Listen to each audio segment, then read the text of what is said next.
Begitu, sampai sini ada pertanyaan?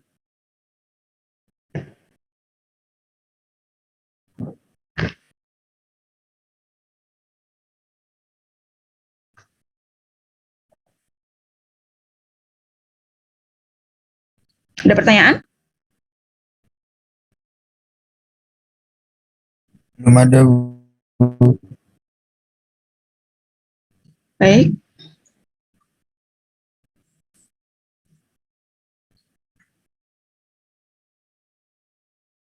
Oke, kita ke contoh ya. Kita akan membuktikan bahwa limit Z mendekati 1 plus I, 2Z plus 1, ini sama dengan 3 plus 2I. Oke, berarti kita tulis dulu ya yang akan kita buktikan. Ini kan berarti FZ-nya adalah 2Z plus 1 dan L-nya adalah 3 plus 2I, kemudian Z0-nya adalah 1 plus I, gitu ya. Dan kalau kita berbicara limit Z mendekati Z0 FZ sama dengan L, ini jika dan hanya jika apa, kita tulis dulu ya. Untuk setiap epsilon positif, terdapat delta positif, sehingga untuk setiap Z anggota domain fungsi F dengan modulus Z min Z0-nya kurang dari delta dan positif, berlaku Fz minus L-nya kurang dari epsilon. Jadi nanti akhirnya itu adalah gimana caranya kita menyeting ya. Jadi kita akan memilih delta supaya apa? Supaya modulus Fz minus L-nya ini kurang dari epsilon. Gitu kan? Nah, maka kita akan memperhatikan bentuk modulus Fz minus L-nya ini dulu. Kita akan perhatikan bentuk ini dulu. Fz modulus Fz minus L-nya berarti apa? 2Z plus 1 dikurangi L. L-nya 3 plus 2I. Oke, jadi kita dapatkan ini modulus 2Z min 2 min 2I. Betul ya?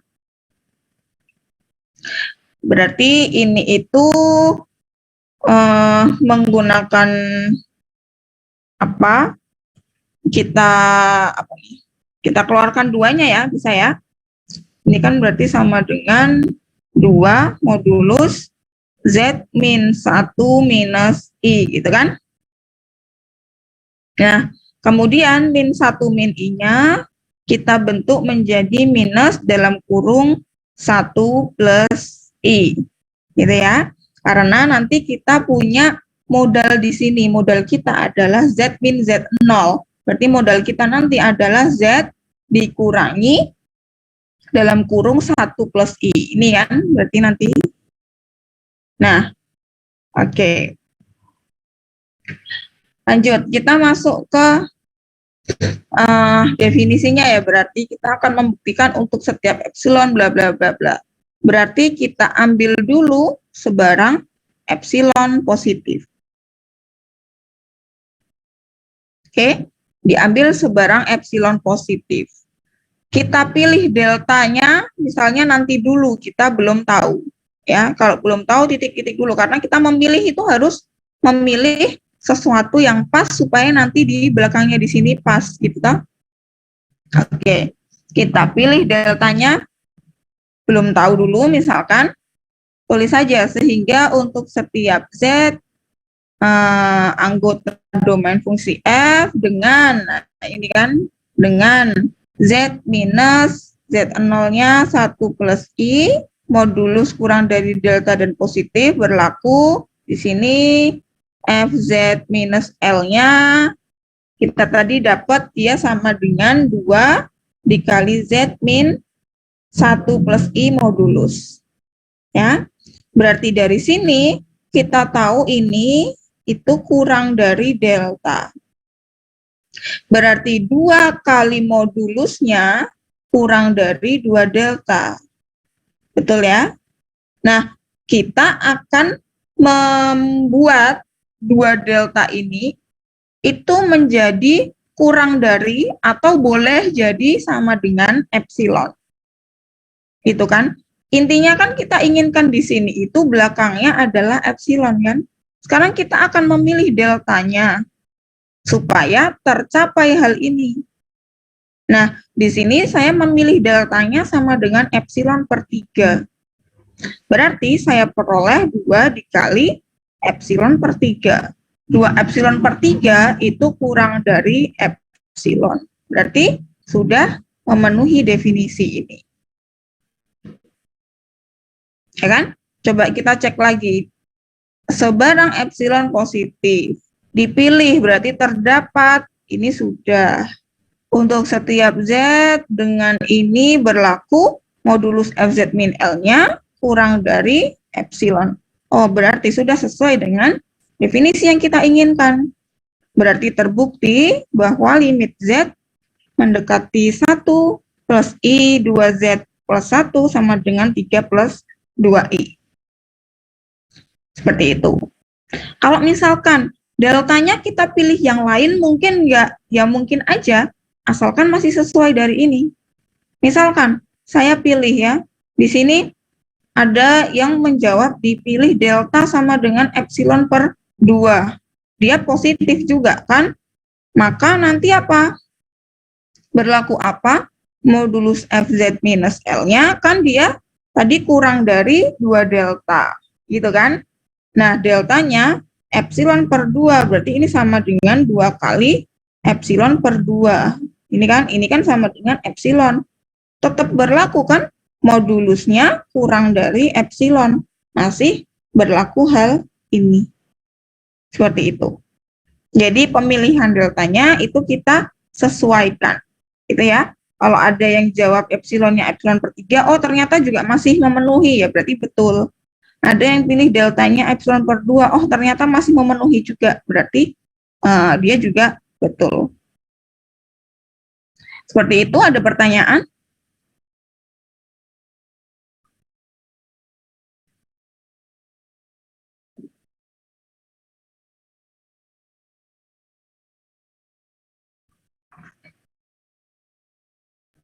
Belum ada, Bu. Oke, cukup jelas.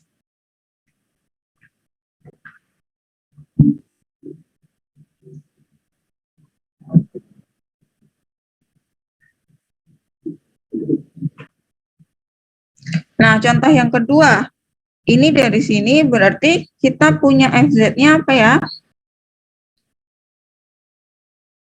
FZ-nya berarti apa ini?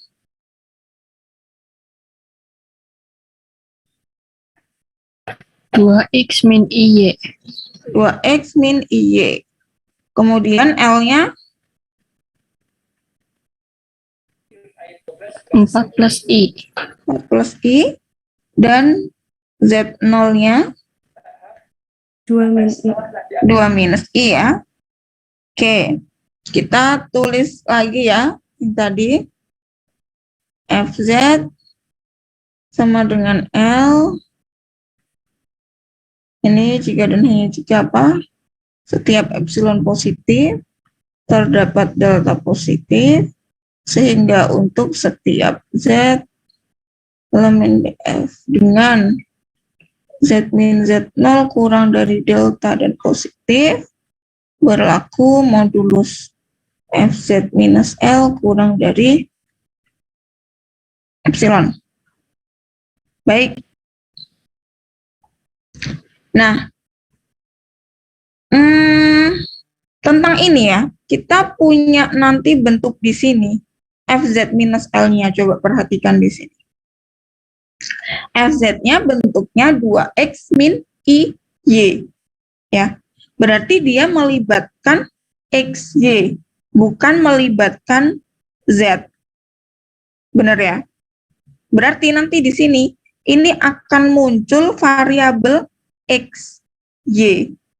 Berarti kalau gitu, nanti yang kita gunakan ini, itu kita ganti ya, Yang ini kita ganti menjadi 0 kurang dari akar X min X0 kuadrat ditambah Y min Y0 kuadrat kurang dari delta.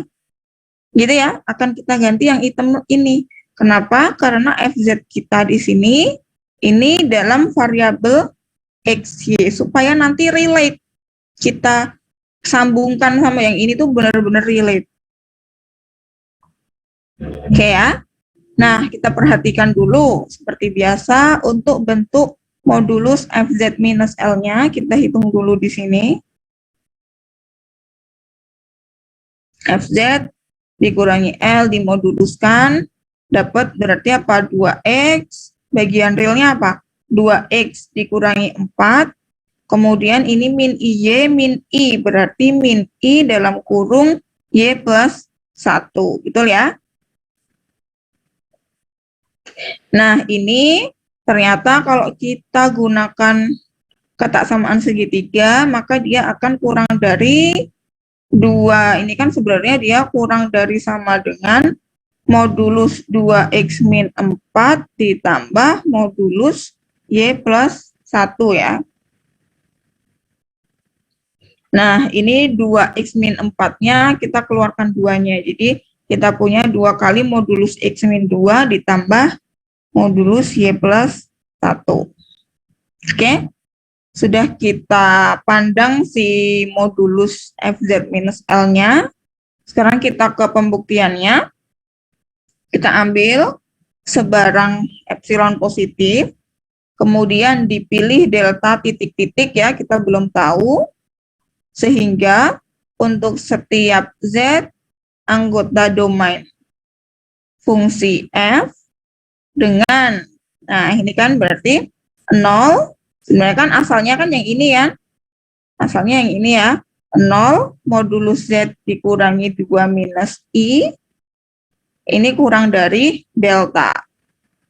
Nah, kalau dibentuk ke yang tinta hitam ini, maka kita peroleh ya ekuivalen dengan kita bilang bahwa ininya berarti diganti apa? Z ini kan X plus I, Y, gitu kan?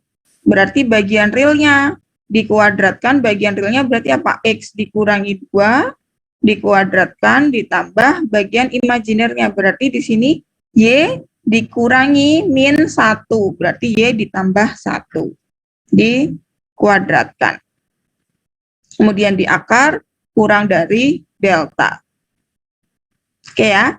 Nah, dari sini kita peroleh akibatnya apa?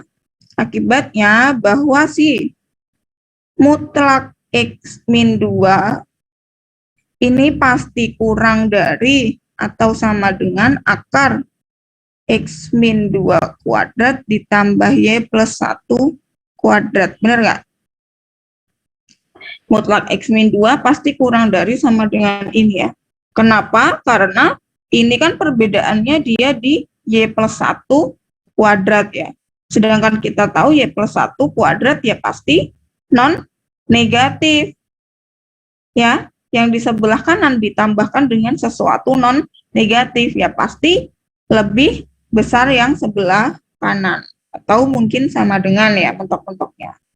Nah, padahal ini tadi kurang dari delta loh. Ya sudah, berarti kita peroleh bahwa mutlak X min 2 itu kurang dari delta. Ya, dan tentu saja dia positif. Begitu juga kalau kita bandingkan mutlak Y plus 1, ini juga kurang dari sama dengan ini kan. Karena apa? Karena perbedaannya ada di X min 2 dikuadratkan. Sedangkan kita tahu X min 2 dikuadratkan ini juga non-negatif. Jadi pasti lebih besar yang di kanan. Jadi mutlak Y plus 1-nya juga kurang dari delta. Oke.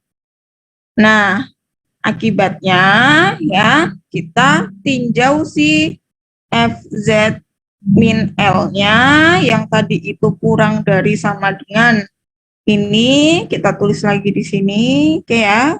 Sedangkan kita tahu, oh ini mutlak X min 2-nya kurang dari delta. berarti dia kurang dari 2 delta. Yang ini juga kurang dari delta. Oh, berarti dia juga kurang dari delta. Jadi yang sebelah biru ini pasti kurang dari 2 delta ditambah delta. Dapat 3 delta. Nah, dapat 3 delta kan? Gimana caranya sekarang deltanya ini supaya nanti dia benar-benar kurang dari epsilon. Nah, di sini kita pilih deltanya epsilon per 4. Jadi kalau kita setting di sini epsilon per 4, jadi kita punya di sini 3 epsilon per 4, dia kurang dari epsilon. Jadi kalimat kita ini benar-benar sudah terbukti yang ekuivalen dengan ini. Seperti itu? Jelas? Ataukah ada pertanyaan?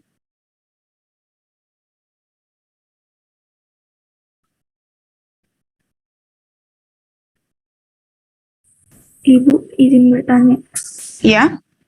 Untuk milih yang delta sama dengan epsilon per 4 itu sembarang atau ada ketentuannya, Bu? Ya, ketentuannya ini. Ketentuannya adalah bagaimana caranya supaya tujuan kita kan modulus Fz minus L-nya kurang dari epsilon. Ini kan tujuan kita kan, ngarah ke yang saya kotakin biru ini kan. Nah, sekarang kalau di sini, tadi kita baru punya modulus Fz minus L-nya, dia kurang dari 3 delta. Berarti deltanya kan kita harus pilih supaya sesuai kan dengan yang kita inginkan di sini, paling kanannya ini epsilon. Gitu.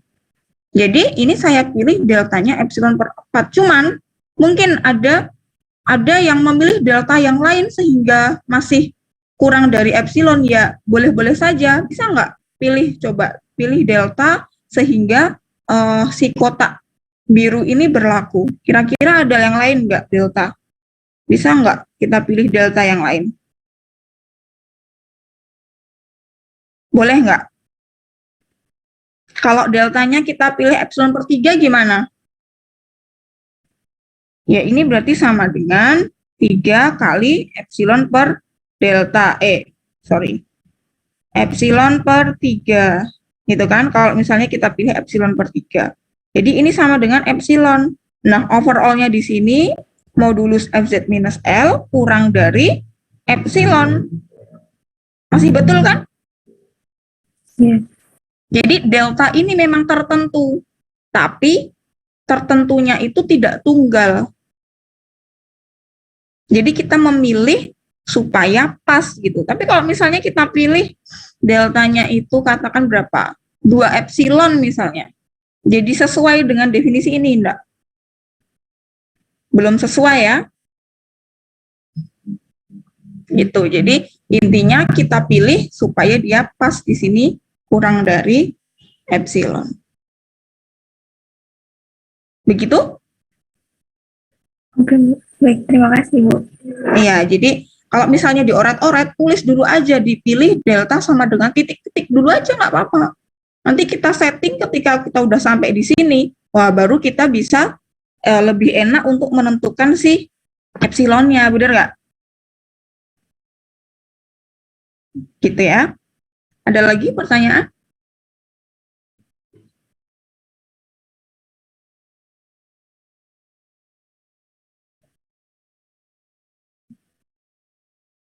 Sudah cukup jelas? Cukup, Bu. Oke.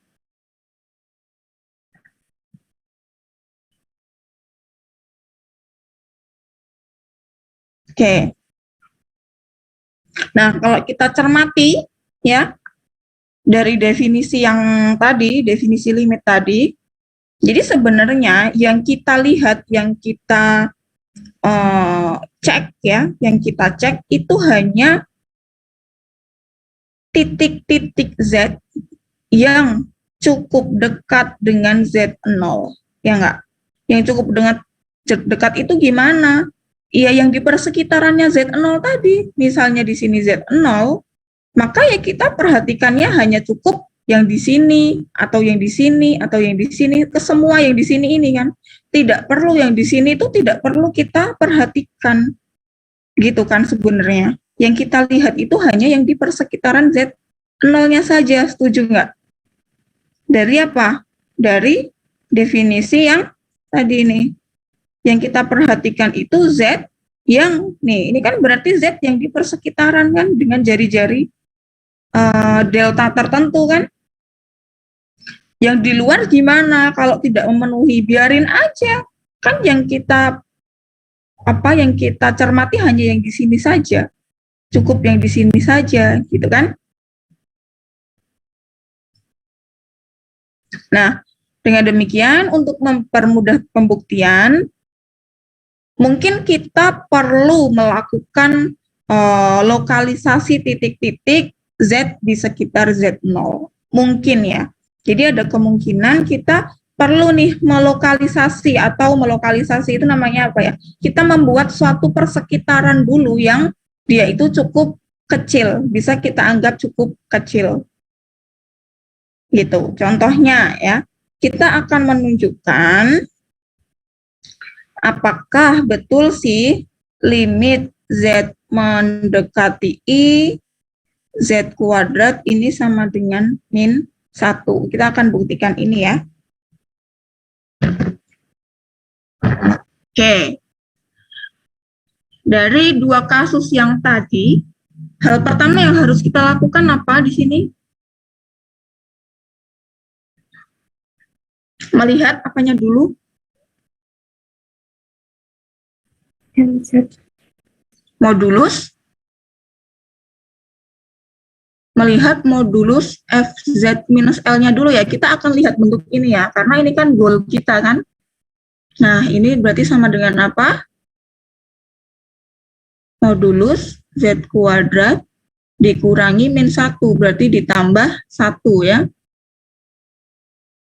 Ini bisa saya tuliskan sebagai modulus Z kuadrat ditambah 1 itu kan ada minus I, minus I ya.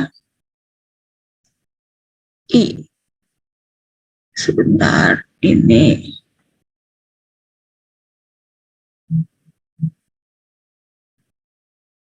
Oke. Hapusnya A. Plus 1 itu bisa kita tuliskan sebagai minus I kuadrat. Ya enggak? Kan kita tahu bahwa I kuadrat ini adalah minus 1. Berarti kita kalikan minus di sini jadi plus 1. Betul ya? Nah, jadi ini bisa kita faktorkan menjadi apa? Z kuadrat minus I kuadrat difaktorkan menjadi Z min I Z plus I. Betul gini?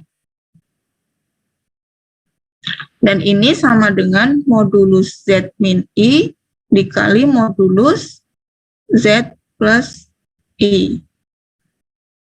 Oke, gini kan? Nah, sekarang kita perhatikan untuk yang bagian Z, ya, untuk setiap Z dengan modulus Z min Z0-nya, Z0-nya berarti I ya, ini kurang dari delta. Ini kan. Nah, berarti bentuk ini kan Z minus I-nya kan ada di bagian sini kan. Nah, lalu bagaimana kita menentukan modulus Z minus I-nya ini kurang dari apa? Kalau ini kan sudah jelas ya, dia kurang dari delta ya. Yang nanti deltanya akan kita pilih itu. Nah, kalau yang ini dia kurang dari apa? Yang modulus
nggak menyalahi aturan yang limit itu tadi kan. Karena yang kita pilih benar-benar persekitaran. Kita ambil, kita lihat Z di persekitaran I. Tapi persekitarannya kita pilih yang jari-jarinya 1. Oke. Nah, dari persekitaran ini, ya, dari persekitaran ini, oh kita dapatin ini. Modulus Z plus I, ini bisa kita tuliskan sebagai modulus Z minus I ditambah 2I. Dan ini menurut kesamaan segitiga kurang dari modulus Z minus I ditambah modulus 2I. Ya kan? Nah, modulus Z min I menurut ini tadi yang kita tinjau di sini itu kurang dari 1 loh. Ya sudah, berarti mohon maaf di sini ada harusnya kurang gini ya. Dia kurang dari kurang dari 1 ditambah 2. Ini kan modulusnya kan 2 kan, berarti 1 ditambah 2 sama dengan 3. Oke ya, berarti nanti di benak kita sudah tahu bahwa ini itu akan kurang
sekarang kita perhati deltanya itu adalah minimum dari 1 dan epsilon per 4.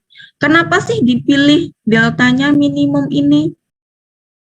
Ya, karena kan kita tadi mau melihat persekitaran di mana Z minus modulus Z minus I-nya ini kurang dari delta. Ya kan?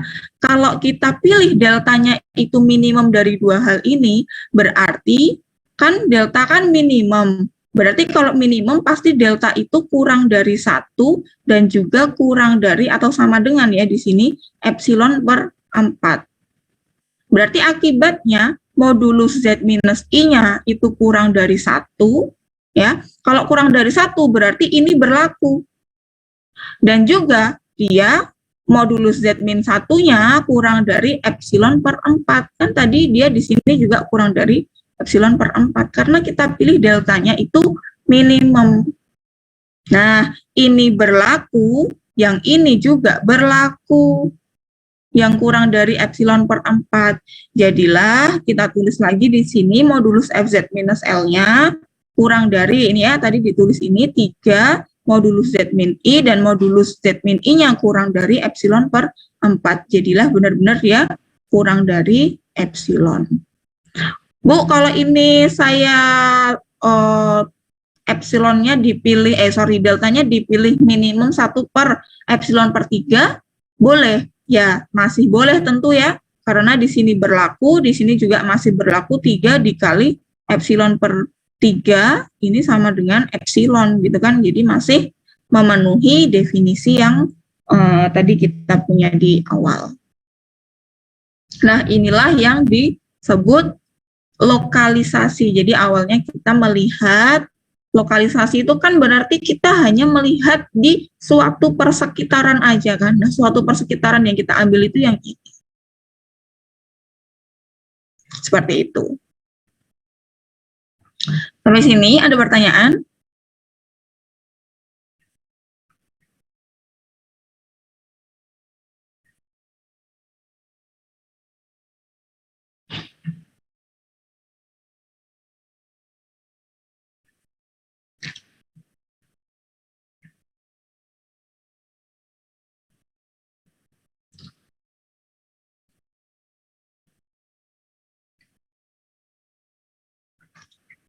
Ada yang mau ditanyakan?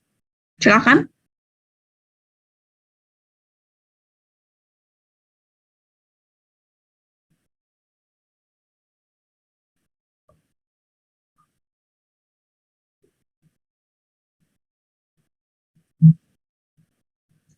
Atau sudah cukup jelas?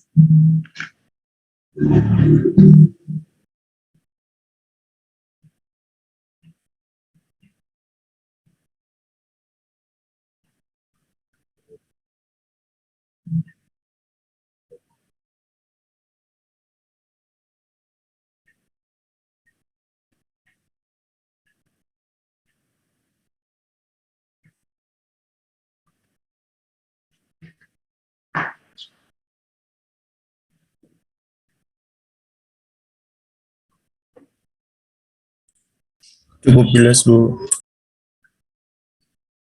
Oke.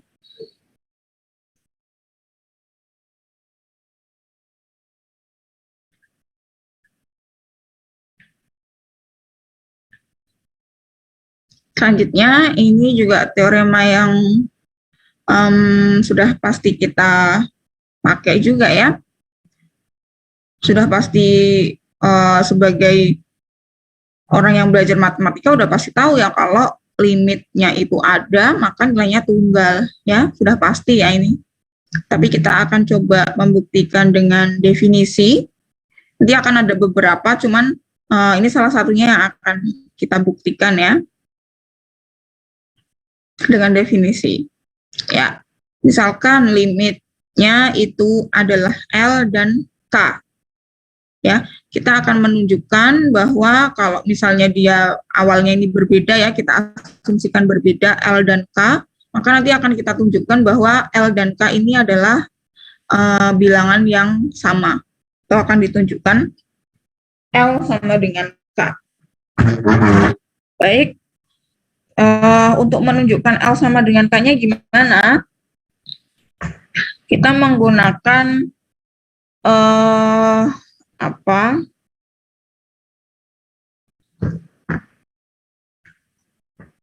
fakta yang ada di bilangan real ya, fakta yang ada di bilangan real bahwa kalau misalnya kita punya sebarang bilangan positif itu, kemudian mutlak dari bilangan A, katakan ini kurang dari epsilon ya, ini kurang dari epsilon dan epsilonnya ini sebarang bilangan positif, maka bisa kita bilang bahwa A-nya ini sama dengan 0.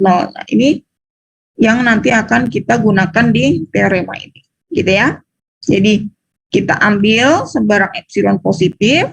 Nah, karena limitnya ini sama dengan L, maka terdapat delta 1 positif, sehingga untuk setiap Z dengan modulus Z min Z0-nya kurang dari delta 1, maka berlaku FZ min L-nya kurang dari epsilon per 3. Ini kita ubah menjadi epsilon per 3, ini tidak masalah. Ya, nggak apa-apa. Tidak mengurangi pengertian dari yang limit tadi. Gitu.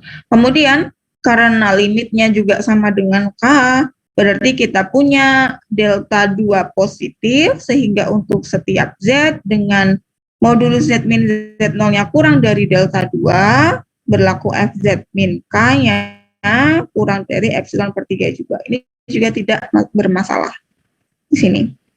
Nah, selanjutnya kita akan memilih delta yang minimum dari delta 1 dan delta 2. Kenapa? Karena kalau kita ambil minimum, ini berlaku ini dan berlaku ini, gitu kan. Kalau kita ambil deltanya itu minimum, maka untuk setiap Z dengan Z ini modulus Z min Z0 kurang dari delta, berarti kan delta tadi minimum, pasti dia kurang dari delta 1. Deltanya minimum, berarti dia pasti juga kurang dari delta 2. Nah, ini kan state ininya cocok boleh, ininya juga cocok boleh, gitu kan, berlaku ini kan. Nah, karena berlaku dua ini juga pasti berlaku. Itu. Nah, karena yang kanan ini berlaku, maka modulus L min K-nya itu apa? Bisa kita tulis L min Fx ditambah Fx min K. Ini menurut ketaksamaan segitiga kurang dari sama dengan fx min L, ini saya putar aja nggak masalah ya, karena dia berada di modulus, gitu kan, ditambah modulus fx min K. Ini kurang dari epsilon per 3, ini kurang dari epsilon per 3, O kurang dari epsilon. Ya, berarti dari sini tadi artinya apa? Pakai definisi ini, maka untuk setiap epsilon, maka modulus L min K-nya kurang dari epsilon. Berarti kalau gitu L min K-nya sama dengan 0. Kalau L min K-nya sama dengan 0 berarti apa? L sama dengan K. Gitu ya. Jadi kita simpulkan kalau limitnya itu ada berarti nilainya tunggal. Begitu.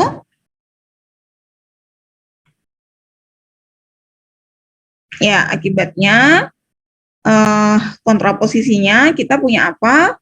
Kalau ternyata kita dapetin nilai yang tidak tunggal, berarti kita simpulkan limitnya tidak ada, gitu ya. Nah, dalam kuliah kalkulus, dalam hitung limit fungsi real, hanya ada satu limit, yaitu kiri dan limit kanan, gitu kan. Jadi kita bandingkan limit kiri dan limit kanannya apakah sama, kan gitu ya dulu kalau di kalkulus 1. Karena apa? Karena kan persekitarannya kan tadi berupa penggal garis, ya kan? Jadi kita punya di sini, katakan di sini, x0 gitu kan, ini kan penggal garis segini ini kan, dengan segini ini misalnya delta gitu ya. Jadi kita lihat di sini adalah dari arah kanan, di sini adalah limit dari arah kiri. Kalau mereka sama berarti kalau mereka berbeda berarti dia tidak mempunyai limit kan gitu ya. Nah, kalau kita berbicara fungsi di persekitaran kompleks, gitu kan, persekitaran dari titik Z0 tadi tidak lagi berupa penggal garis, tapi berupa lingkaran, ya kan? Nah, berarti kalau gitu kita melihatnya nggak cuma dari kanan kiri, tapi kita lihatnya ya misalnya di sini Z0, kita tinjau di sini persekitaran gitu kan. Nah, kita melihatnya nggak hanya bisa dari kanan dan kiri, tapi dari sini bisa kita lihat. Jadi, kita melihatnya dari kurva yang melalui. Nah, misalnya ini ada kurva, misalnya K1. Di sini ada lagi kurva gini. Di sini K2. Atau kurva yang, kurvanya dia bentuknya seperti ini. Ya, boleh aja di sini saya K3. Jadi yang kita akan lihat itu adalah kurva-kurva yang melewati Z0. Jadi seperti itu konsepnya.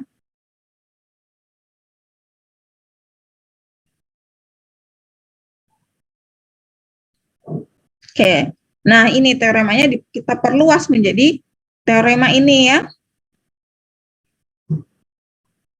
Jika limit fz-nya ini ada, maka untuk setiap pasang kurva K1, K2 subset domain F yang melalui Z0, maka limit sepanjang K1 dan limit sepanjang K2 ini ada dan juga sama. Seperti itu. Jadi, kalau gitu, kontraposisinya apa? Kontraposisinya, kalau misalnya kita temukan dua kurva yang nilai limitnya itu tidak sama, gitu kan, dia tidak sama, berarti limitnya bisa kita simpulkan tidak ada. Masuk akal ya? Jadi kan kita punya kalimat matematika itu kan di logika matematika, jika A maka B ini ekuivalen dengan kita bilang tidak B maka tidak A. Ya kan? Jika limit ada, maka sama. Berarti ekuivalen dengan kita bilang jika enggak sama, berarti limitnya tidak ada. Dimengerti ya? Nah, kita ke contoh supaya nanti kita mengimplementasikan dari kontraposisi dari teorema ini ya. Kita akan menunjukkan bahwa jika fz-nya ini seperti ini, maka limit z mendekati 0 fz ini tidak ada. Nah, kita mau menunjukkan tidak ada, berarti apa?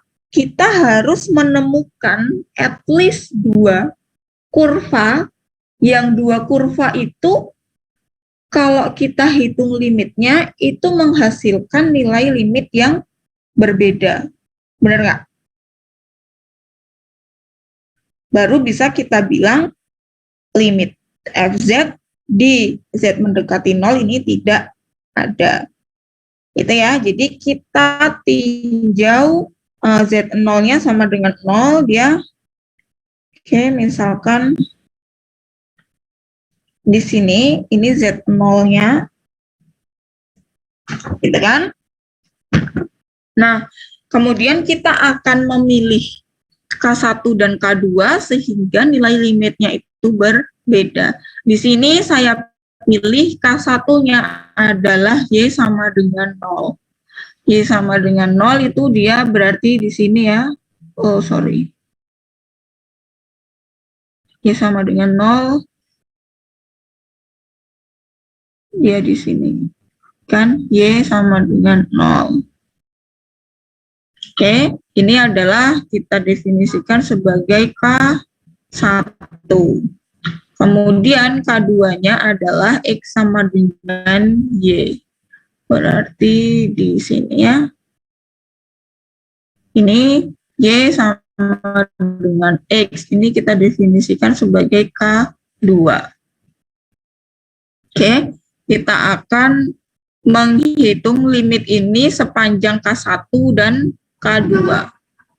Kita hitung dulu sepanjang K1 ya.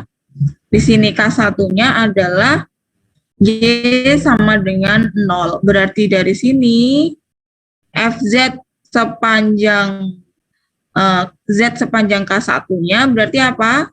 Y-nya diganti 0. Di sini 0 0 0 0 gitu kan, tinggal kita masukkan. Berarti kalau Y-nya 0, tadi kan Z menuju 0, berarti kan ini XY mendekati 0 kan. Tadi Y-nya sudah 0, berarti tinggal kita punya X-nya yang mendekati 0.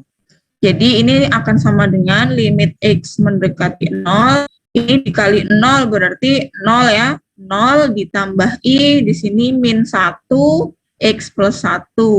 Kemudian di sini 2 kali X kuadrat min 2. Benar ya? Tinggal dimasukin aja Y sama dengan 0. Selanjutnya kita hitung limitnya aja. Untuk X mendekati 0 berarti kita peroleh di sini min 1 per 0. Berarti min 4I gitu ya. Dan ini sama dengan 1/4I. Oke, kita dapatkan hasil limitnya adalah 1/4I. Selanjutnya kita akan menghitung hasil limit sepanjang kurva K2 ya. Kurva K2 tadi apa? Kurva K2 Y sama dengan X. Berarti yang ini kita ganti menjadi Y-nya sama dengan X. Di sini X gitu kan, di sini X kuadrat, di sini X. Jadi kita peroleh limit sama ya, tadi ketika Y-nya sudah kita setting jadi X, berarti tinggal variabel X-nya aja yang mendekati 0. Jadi kita peroleh di sini 2XX, jadi 2X kuadrat. Di sini X kuadrat ditambah 2X kuadrat ya. Di sini X kuadrat min 1. Di sini X plus 2. Ya. Selanjutnya kita hitung untuk limit X menuju 0. Ini kan berarti kita punya 2, jadi limit X mendekati 0, 2X kuadrat per 3X kuadrat ya di sini. Ini kan bisa cancel karena tidak 0, jadi kita punya 2/3, ditambah ini mendekati 0 jadi apa? Per 4I ya. Benar ya? Ini kan min 1, min 4, berarti min 1, min 4, jadi 1/4I. Nah, dari sini kita bisa peroleh bahwa nilai limit di sepanjang K1 sama nilai limit di sepanjang K2 itu nilainya tidak sama. Nah, kalau nilainya tidak sama, berarti menggunakan akibat yang di atas tadi, berarti apa? Nilai limitnya juga tidak ada. Karena kita bisa menemukan K1 dan K2 sehingga nilainya berbeda gitu. Nah, mencarinya gimana ya? Ya harus dengan banyak latihan. Ini cara mencarinya seperti apa gitu ya. Kita ngepasinnya seperti apa. Yang penting kita harus mencari dua kurva yang nilainya itu tidak sama. Kalau misalnya kita tidak tepat memilih kurvanya, ya tentu saja mungkin hasilnya akan masih sama. Cuman gini, kalau misalnya saya tanya, kalau misalnya nih ada teman-teman menemukan K1,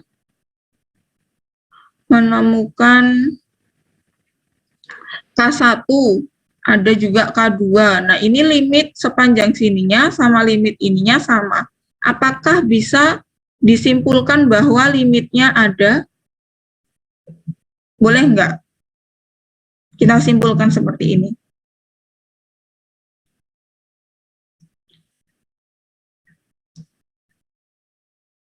Tidak. Tidak boleh ya, karena sebenarnya yang harus kita cek ini seluruh ya. Jadi yang kita cek ini adalah apa? Seluruh kurva yang melalui Z0 nilainya sama. Memungkinkan nggak kita cek seluruh kurva? Ya ada tidak banyak berhingga kan kurva yang melewati Z0 itu? Iya kan? Cuman kalau kita bisa menemukan dua yang hasilnya berbeda, maka jelas limitnya tidak ada. Logikanya seperti itu ya. Jadi kalau teman-teman dapat dua yang hasilnya sama, ini sangat tidak boleh kita bilang, oh berarti limitnya ada dong. Ini K1 sama K2 aja sama. Nggak bisa seperti itu ya. Tidak boleh kita lakukan hal ini. Nah, sampai sini ada pertanyaan.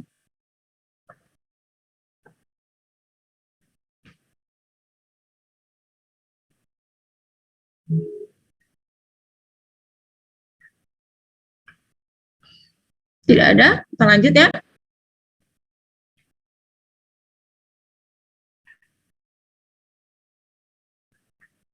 Oke, nah ini juga teorema yang cukup penting ya. Kalau misalkan kita tahu limitnya itu adalah L, dan L itu kita tuliskan sebagai, kan L itu kan dia bilangan apa? Bilangan kompleks ya. Berarti L itu kita tuliskan sebagai A plus IB gitu ya. Maka nanti limitnya itu bisa kita cocokkan dari kedua belah pihak itu. Jadi limit ini kan FZ-nya kan U plus IV ya. Berarti apa? Limit U XY mendekati X0 Y0 ini sama dengan A, dan limit V XY mendekati Y0 X0 Y0 ini sama dengan B. Jadi limit bagian realnya sama dengan A dan limit bagian imajinernya sama dengan B. Gitu ya. Nah, contohnya ini, kita akan menentukan limit Z kuadrat plus 1/Z, Z mendekati 1 plus I ya. Nah, ini kan bisa kita hitung dulu Z kuadrat plus 1/Z-nya ya. Ya kan, kita tentukan si U dan si V-nya. Nah, kita tentukan, kita hitung, dapatlah si U-nya ini bagian realnya dan V-nya ini bagian imajinernya. Kalian sudah ya untuk berlatih ini. Nah, berarti nanti tinggal kita hitung aja limit U XY ya. Berarti nanti XY mendekati apa di sini? 1,1 ya. 1,1 ini sama dengan apa? Misalnya katakan di sini A. Kemudian kita juga hitung limit V XY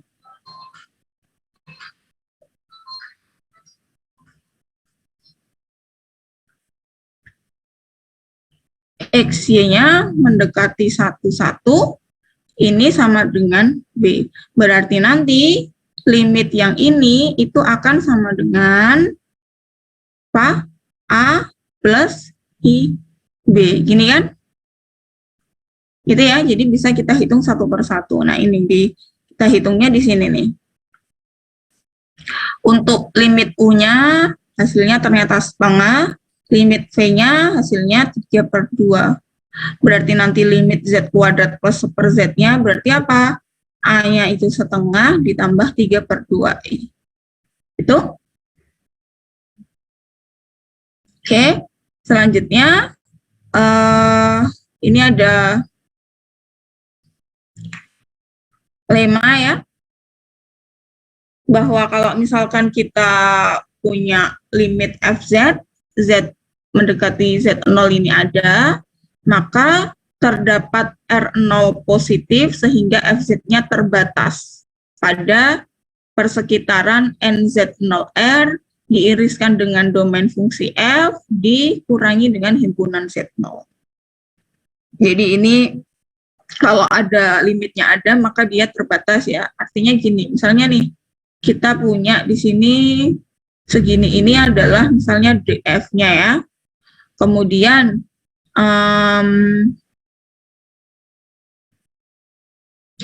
kita punya Z0-nya katakan di sini. Sini Z0. Kemudian R-nya itu misalnya segini. Segini R ya, berarti kita punya persekitarannya itu yang di sini ya. Nah, gini kan. Berarti kita punya ping di sini. Ping yang ini ya, berarti ini adalah persekitaran diiriskan dengan domain fungsi. Yang di sebelah sini dia tidak masuk ya. Nah, ini dikurangi dengan Z0, jadi ini tidak termasuk. Nah, yang ping ini FZ-nya terbatas pada yang P ini. Artinya terbatas apa? Ada bilangan positif M, itu sehingga modulus FZ-nya kurang dari M. Gitu. Jadi nilai FZ-nya itu pasti terbatas. Jadi nggak mungkin tiba-tiba di sini misalnya ada, misalnya di sini Z1. Nggak mungkin FZ1-nya ini tak hingga gitu. Nah, ini tidak mungkin. Pasti ini itu suatu bilangan yang terbatas, misalnya bisa kita bilang min 100 ya boleh, itu kan masih kurang dari yang jelas dia terbatas gitu ya, tidak tak hingga, tidak tiba-tiba di sini ada Z1 dan FZ1-nya itu tak hingga, itu tidak mungkin gitu ya, maksudnya dia terbatasnya pada irisan ini, seperti itu. Nah, yang ini juga sudah kita kenal di limit fungsi real ya. Kalau kita punya penjumlahan dua fungsi kemudian dilimitkan, itu sama aja kita menjumlahkan limit masing-masing fungsi. Begitu juga kalau kita punya suatu konstanta C dikalikan fungsi F, kemudian kita limitkan, itu sama saja dengan kita mengalihkan nilai limit fungsi dengan variabel dengan bilangan C tadi. Dan juga perkalian fungsi dua fungsi F dan G dilimitkan, ini sama dengan nilai limit kedua fungsi dikalikan. Pembagian juga sama, asalkan nilai limit dari penyebutnya tidak 0 gitu ya, ada syaratnya kalau untuk yang pembagian. Oke, ya. Tinggal nanti silahkan latihan. Di sini saya beri 2 latihan ya, membuktikan limit sama dengan L gitu ya, dengan definisi, dan juga membuktikan bahwa suatu limit ini dia tidak ada nilainya. Ya, kalau tidak ada berarti dengan membuktikan dengan mengambil ya 2 kurva gitu yang nilainya tidak sama. Oke, silahkan nanti ini untuk latihan seperti biasa ya. Kalau misalnya ada yang mau presentasi, silahkan langsung aja, saya persilahkan di grup. Bu, saya mau mengerjakan nomor ini gitu. Nah, yang dikerjakan boleh dari latihan hari ini, boleh dari latihan yang minggu kemarin ya, yang tentang fungsi variabel kompleks. Jadi latihannya yang di-provide untuk hari ini adalah untuk 2 pertemuan, hari ini dan yang kemarin. Seperti itu, ada pertanyaan?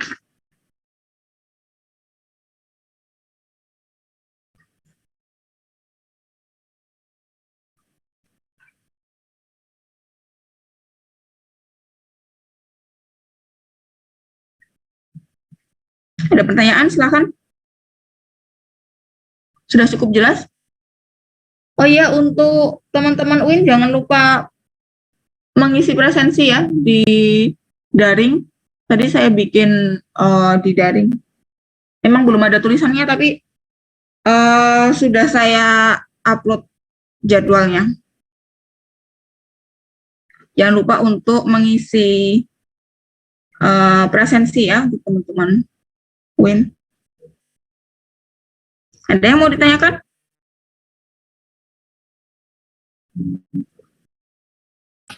Belum ada, Bu. Belum ada? Baik, kalau tidak ada pertanyaan silahkan mulai latihan aja. Untuk sesi Zoom saya cukupkan. Billahi taufiq wal hidayah. Assalamualaikum warahmatullahi wabarakatuh. Waalaikumsalam warahmatullahi wabarakatuh. Terima kasih banyak, Bu. Sama.